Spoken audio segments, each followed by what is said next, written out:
So today we're going to talk about demons and daemons. Daemons are the Greek word for spirit, and as such, they're not normally malicious. Demons, on the other hand, is the Hebrew word for rebellious spirit. They sound incredibly similar and are usually misinterpreted as one another. All demons are daemons, not all daemons are demons.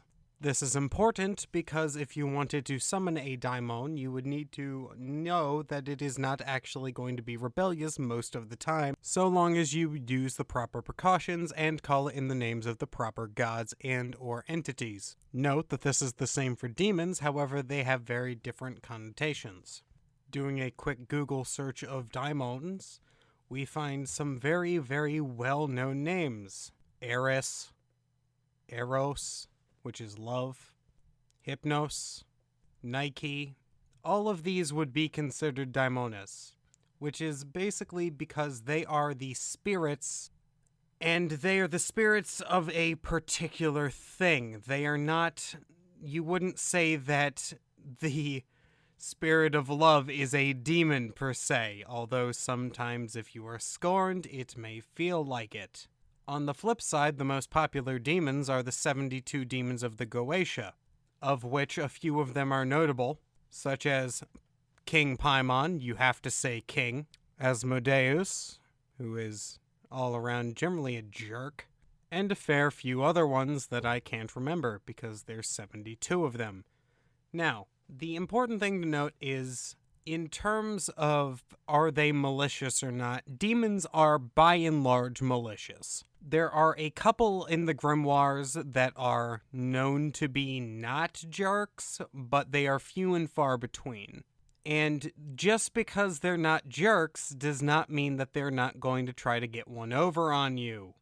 Daimones, on the other hand, are spirits, and spirits that don't have a job. They are kind of a personification of a concept, so if you give them a task, or if you get them to agree to you doing a task for you, generally they will not try to fuck you over. That being said, take standard precautions with spirits as always. You don't want a monkey's paw situation. This goes doubly for demons. I have read too many stories of magicians calling up Bune, asking for money, and then getting their house fucked up. They got the money, but they also had a blown up water tank, or he tried to get it to them in different ways. Now, an important thing that we should all bear in mind is that you should always be respectful. But when it comes to daimones, you don't need to necessarily have all the same precautions as you would with, say, demons, but you should have more than when you're working with, say, angels. You shouldn't just assume that you got the right thing just because something showed up. Do basic spirit tests, and you should be fine. Now, that being said, demons don't really like spirit tests, but they will do them anyways because they understand that if they send somebody lesser, you will not necessarily like that. In fact, the Ars Goetia specifically has instructions for what happens if the demon does not show up properly, or if he shows up looking like a monster, or if he doesn't show up at all and you call him up again and then he still doesn't show up, and then you have to call up another demon who is their boss effectively to kick their ass and make sure that they show up this time.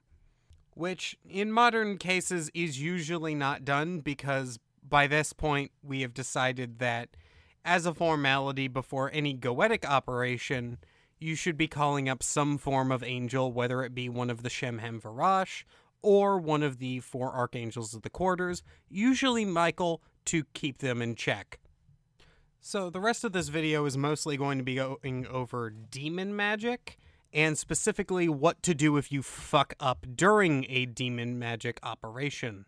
So, first few things that you should know before doing any kind of demonic magic or rite.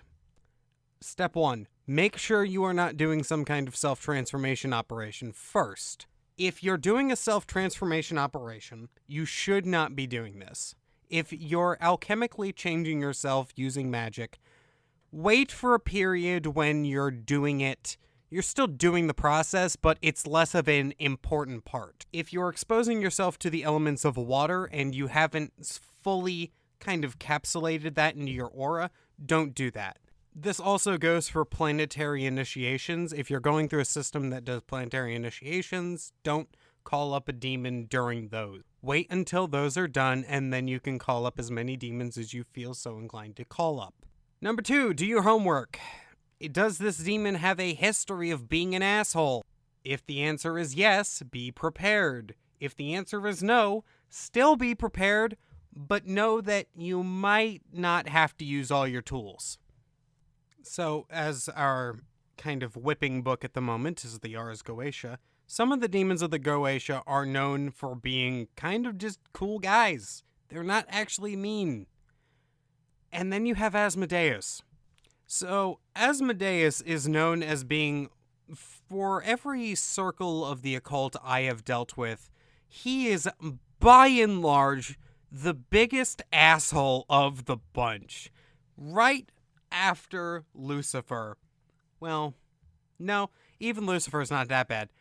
Because Asmodeus comes off as having extreme daddy issues, but his daddy is God, so you need to remind him that his dad still loves him even if he's going to be an obnoxious teenager about it.